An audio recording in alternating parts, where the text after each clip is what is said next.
Hello everyone, welcome back to a new video. Hope you are all doing well. Today we'll be discussing the topic English as a medium of instruction in PGS4 ELT paper. Okay. So നമ്മൾ ഇതിന് മുമ്പുള്ള വീഡിയോയിൽ പറഞ്ഞത് ഇംഗ്ലീഷിൻ്റെ ആ ഒരു status എന്താണെന്നാണ്.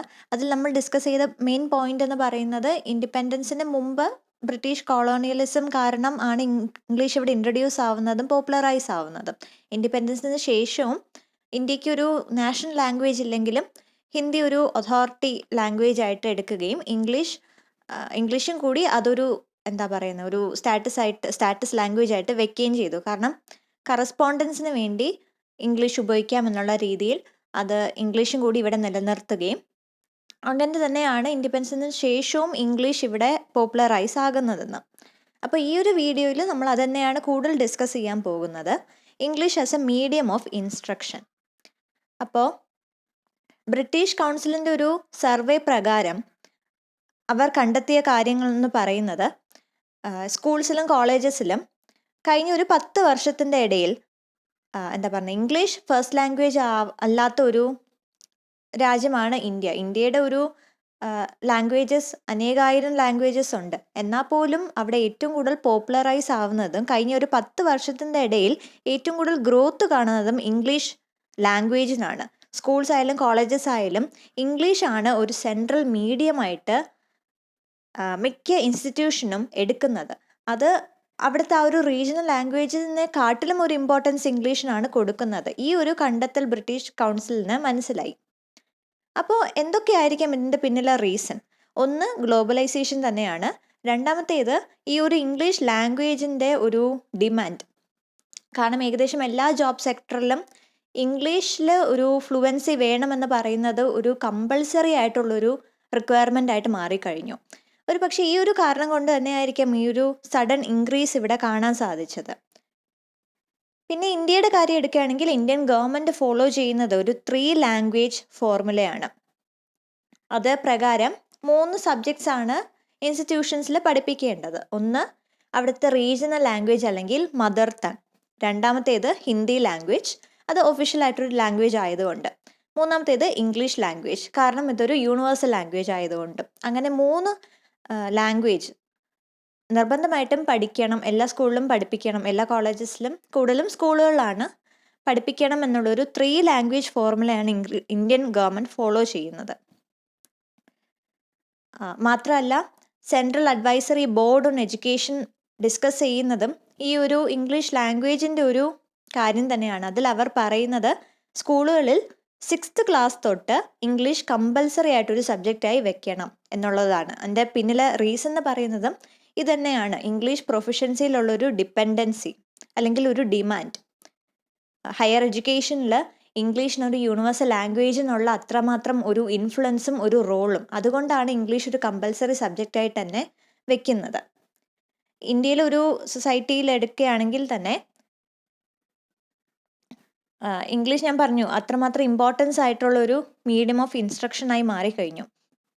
പ്രത്യേകിച്ച് university എടുക്കുകയാണെങ്കിൽ പോലും ഇംഗ്ലീഷിലാണ് കൂടുതലും ലെക്ചേഴ്സും എല്ലാം തന്നെ നടക്കുന്നത്. പ്രോഗ്രാംസും എല്ലാം തന്നെ ഇംഗ്ലീഷിലാണ് കൂടുതലും ആ ഒരു പ്രോഗ്രാംസ് ലെക്ചേഴ്സ് എല്ലാം തന്നെ നടക്കുന്നത്. അപ്പോൾ അതിൻ്റെ ഒരു ഫോറിൻ ലാംഗ്വേജ് എന്നുള്ളൊരു രീതിയിൽ അതിലൊരു പ്രൊഫഷൻ്റ് ആയിരിക്കണമെങ്കിൽ അതിൻ്റെ ട്രെയിനിങ് സ്കൂൾ സമയത്ത് തൊട്ടേ തുടങ്ങണം. കാരണം ഇംഗ്ലീഷ് നമ്മുടെ ഫസ്റ്റ് ലാംഗ്വേജ് അല്ലാത്തത് കൊണ്ട് തന്നെ, നമ്മുടെ മദർ ലാംഗ്വേജ് അല്ലാത്തത് കൊണ്ട് തന്നെ അതിൻ്റെ ഒരു പ്രൊഫഷൻസി കിട്ടണമെങ്കിൽ, അത്രമാത്രം അതിൽ ഫ്ലുവൻസി വേണമെങ്കിൽ അതൊരു സ്കൂൾ ടൈം തൊട്ട് തന്നെ പഠിച്ച് പോയാൽ മാത്രമേ ഒരു യൂണിവേഴ്സൽ ലെവൽ എത്തുമ്പോൾ നമ്മൾ ആ ഒരു രീതിയിൽ ഒരു പ്രൊഫഷൻ്റ് ആയിരിക്കത്തുള്ളൂ പിന്നീടുള്ള ജോബ് സെക്ടറിന് വേണ്ടി.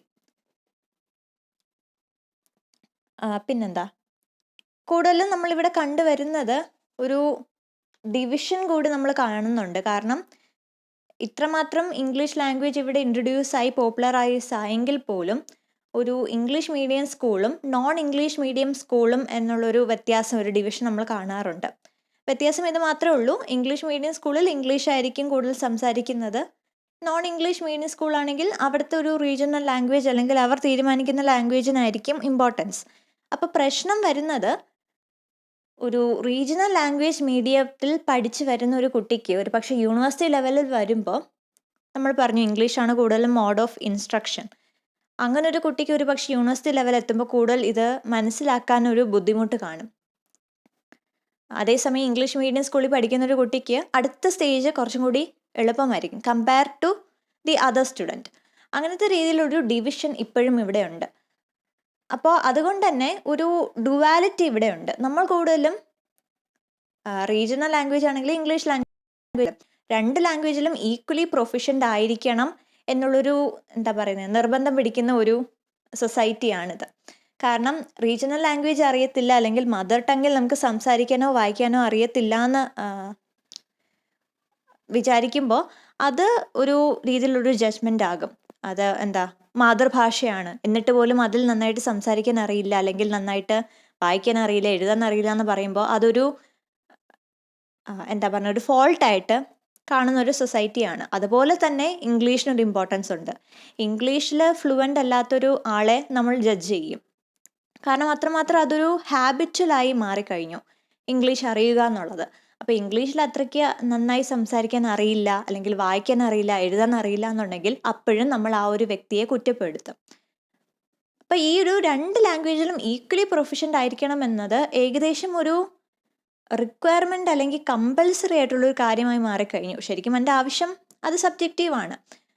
അത്രയും മാത്രം ഒരു ലാംഗ്വേജ് ഫ്ലുവൻസി വേണമോ വേണ്ടയോ എന്നുള്ളത്. പക്ഷേ ഏറെക്കുറെ നമ്മുടെ സൊസൈറ്റി ബിലീവ് ചെയ്യുന്നത് രണ്ട് ലാംഗ്വേജിലും ഈക്വലായിട്ട് പ്രൊഫിഷ്യൻസി വേണം. ഇല്ലാത്ത പക്ഷം അതൊരു ഫോൾട്ടാണ്, ഒരു ലാക്കാണ് എന്ന് വിചാരിക്കുന്ന ഒരു ചുറ്റുപാടിലാണ് നമ്മൾ വളരുന്നത്.